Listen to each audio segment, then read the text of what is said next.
Hi friends, ಇವತ್ತು ನಾವು ನಮ್ಮ ಕಿಚನಲ್ಲಿ ಮಾಡ್ತಿರೋದು ಕಡಲೆಪಪ್ಪಿಂದ ಮಾಡಿರೋ ಚಟ್ನಿ ಪುಡಿ.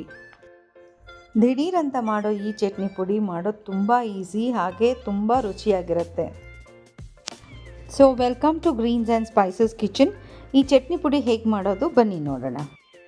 ಸೊ ನಾನಿಲ್ಲಿ ಅರ್ಧ kg ಕಡಲೆಪಪ್ಪು ತೊಗೊಂಡಿದ್ದೀನಿ, 1 ಕಪ್ಪು ಒಣಕೊಬ್ಬರಿ, ಹುಣಸೆ ಹಣ್ಣು ಸ್ವಲ್ಪ, 1 ಕಪ್ ಕಡಲೆ ಬೀಜ, 2 ಸ್ಪೂನ್ ಉಪ್ಪು, ಗುಂಟೂರು ಮೆಣಸಿನ್ಕಾಯಿ 50 ಗ್ರಾಮ್, ಬ್ಯಾಡಗಿ ಮೆಣಸಿನ್ಕಾಯಿ 50 ಗ್ರಾಮ್, ಹಾಗೆ ಸ್ವಲ್ಪ ಇಂಗು. ಸೊ ಈಗ ನಾವು ಕಡಲೆಕಾಯಿ ಬೀಜ ಒಂದೇ ಹುರ್ಕೋಬೇಕಾಗಿರೋದು, ಇನ್ಯಾವುದೂ ಇಲ್ಲ, ಹಾಗೆ ಹಾಕ್ಕೊಳ್ಳೋದು. ಇದು ಮಾತ್ರ ಸ್ವಲ್ಪ ನೀವು ಆಗೋ ತನಕ ಹುರ್ಕೋಬೇಕು. ಈಗ ಫಸ್ಟ್ ನಾವು ಮಿಕ್ಸಿಗೆ ಮೆಣಸಿನ್ಕಾಯಿನ ಮಾತ್ರ ಹಾಕ್ಕೋಬೇಕು, ಯಾಕಂದರೆ ಫಸ್ಟು ಮೆಣಸಿನ್ಕಾಯಿ ಪೌಡರ್ ಆಗಿಬಿಡಬೇಕು. ಬೇರೆದೆಲ್ಲ ಹಾಕಿದರೆ ಪೌಡರ್ ಆಗೋದು ಕಷ್ಟ ಆಗುತ್ತೆ.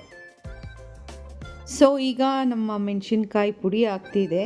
ಈ ಪುಡಿ ಆದಮೇಲೆ ಇದಕ್ಕೆ ನಾವು ಎತ್ತಿಟ್ಕೊಂಡಿರೋ ಒಣಕೊಬ್ಬರಿನ ಹಾಕಬೇಕು, ಹಾಗೆ ಸ್ವಲ್ಪ ಹುಣಸೆಹಣ್ಣು ಕೂಡ ಹಾಕಿಬಿಟ್ಟು ಇದನ್ನು ಮತ್ತೆ ಗ್ರೈಂಡ್ ಮಾಡಬೇಕು ಚೆನ್ನಾಗಿ. ಸೊ ಈ ಥರ ಗ್ರೈಂಡ್ ಆಗ್ತಾಯಿದೆ. ಈ ಥರ ಗ್ರೈಂಡ್ ಆದಮೇಲೆ ಇದಕ್ಕೆ ನಾವು ಈಗ ಕಡಲೆಕಾಯಿ ಬೀಜನೂ ಹಾಕ್ಕೊಳ್ಳೋಣ. ಕಡಲೆಕಾಯಿ ಬೀಜನೂ ಹಾಕ್ಕೊಂಡು ಇದನ್ನು ಮತ್ತೆ ಪುಡಿ ಮಾಡ್ಕೋಬೇಕು. ಪುಡಿ ಮಾಡಿ ಇದನ್ನು ಸಪ್ರೇಟಾಗಿ ಎತ್ತಿಟ್ಕೋಬೇಕು. ಈಗ ನಮ್ಮ ಪುಡಿನ ಒಂದು ಬಟ್ಲ ತಗೊಂಡು ಅದರೊಳಗೆ ಇದನ್ನು ಎಲ್ಲ ಹಾಕ್ಕೊಂಡು ಬಿಡೋಣ. ಈ ಪುಡಿನೆಲ್ಲ ಇದನ್ನು ಹಾಕ್ಕೊಂಡು ಈಗ ಕಡಲೆಪಪ್ಪನ್ನ ಸಪ್ರೇಟಾಗಿ ಪುಡಿ ಮಾಡ್ಕೋಬೇಕು. ಸೊ ಇದನ್ನೆಲ್ಲ ಹಾಕಿದ್ದೀನಿ. ಈಗ ಇದನ್ನು ಗ್ರೈಂಡ್ ಆಗ್ತಾಯಿದೆ ನೋಡಿ. ಇದು ಗ್ರೈಂಡ್ ಆದಮೇಲೆ ಮತ್ತೆ ನಾವು ಈ ಪುಡಿನೆಲ್ಲ ಇದಕ್ಕೆ ಹಾಕ್ಬಿಡಬೇಕು. ಸೊ ಹಾಕ್ಬಿಟ್ಟು ಇದನ್ನು ಚೆನ್ನಾಗಿ ಕೈ ಆಡಿಸ್ಬೇಕು. ನೋಡಿ, ಎರಡು ಮಿಕ್ಸ್ ಆಗ್ತಿದೆ. ಈಗ ಕೈ ಆಡಿಸಿ ಸ್ವಲ್ಪ ಉಪ್ಪು, ನಾನೊಂದು 2 ಸ್ಪೂನಷ್ಟು ಉಪ್ಪು ಹಾಕ್ಕೊಂಡಿದ್ದೀನಿ, ನೀವು ರುಚಿಗೆ ಎಷ್ಟು ಬೇಕಾದರೂ ಹಾಕ್ಕೊಳ್ಳಿ. ಹಾಗೆ ಸ್ವಲ್ಪ ಇಂಗನ್ನು ಹಾಕ್ಕೋಬೇಕು. ಇಂಗನ್ನು ಹಾಕ್ಬಿಟ್ಟು ಮತ್ತೆ ಕೈ ಆಡಿಸ್ಬೇಕು. ನಮ್ಮ ಮನೇಲಿ ಈ ಚಟ್ನಿ ಪುಡಿ ಮಾಡಿದ್ರೆ 1 ವಾರಕ್ಕೆ ಖಾಲಿ ಆಗೋಗುತ್ತೆ. ಮಕ್ಕಳು ದೊಡ್ಡವರು ಎಲ್ಲರೂ ಇಷ್ಟಪಟ್ಟು ತಿನ್ನುವಂಥ ಇದು ಚಟ್ನಿ ಪುಡಿ. ಸೊ ಈಗ ಇದನ್ನು ಸ್ವಲ್ಪ ಸ್ವಲ್ಪ ಹಾಕ್ಕೊಂಡು ನಾವು ಮತ್ತೆ ಮಿಕ್ಸಿಗೆ ಹಾಕ್ಕೋಬೇಕು, ಯಾಕಂದರೆ ಇದು ಚೆನ್ನಾಗಿ ಕಲಿಬೇಕು. ಸೊ ಹಾಗಾಗಿ ಸ್ವಲ್ಪ ಸ್ವಲ್ಪ ಹಾಕ್ಕೊಂಡು ಇದನ್ನು ಮಿಕ್ಸಿಗೆ ಹಾಕ್ಕೊಳ್ಳೋಣ ಈ ಥರ. ಸೊ ಈಗ ನಮ್ಮ ಚಟ್ನಿ ಪುಡಿ ರೆಡಿಯಾಗೋಗಿದೆ. ಓಕೆ, ನಮ್ಮ ಚಟ್ನಿ ಪುಡಿ ಏನು ಬ್ಯೂಟಿಫುಲ್ ಆಗಿದೆ, ಕಲರ್ ನೋಡಿ.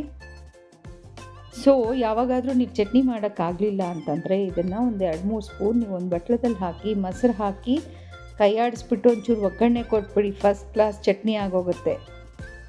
ಓಕೆ, ನಮ್ಮ ಲಾಸ್ಟ್ ಪ್ರೊಸೀಜರ್, ಒಂದು ಸ್ವಲ್ಪ ಎಣ್ಣೆ ಹಾಕ್ಕೊಂಡು ಬಾಣಲಿನಲ್ಲಿ ಅದಕ್ಕೆ ಸಾಸಿವೆ ಹಾಗೆ ಕರಿಬೇವು ಹಾಕ್ಕೋಬೇಕು.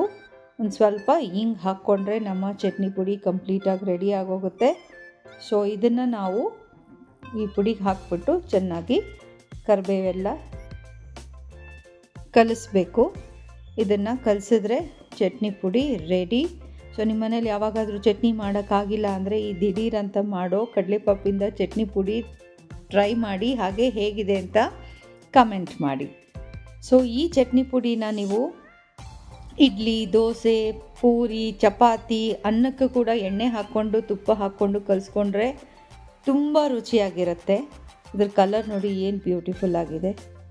ಇಲ್ಲಿ ನೋಡಿ, ಹೀಗೆ ಎಷ್ಟು ಚೆನ್ನಾಗಿದೆ. ನಾವಂತೂ ಸವಿಯಕ್ಕೆ ರೆಡಿ. ಹೋಪ್ ನಿಮಗೂ ಈ ವಿಡಿಯೋ ಇಷ್ಟ ಆಗಿದ್ದರೆ ಟ್ರೈ ಮಾಡಿ, ಹಾಗೆ ಹೇಗಿದೆ ಅಂತ ಕಮೆಂಟ್ ಮಾಡಿ. Thank you for watching this video.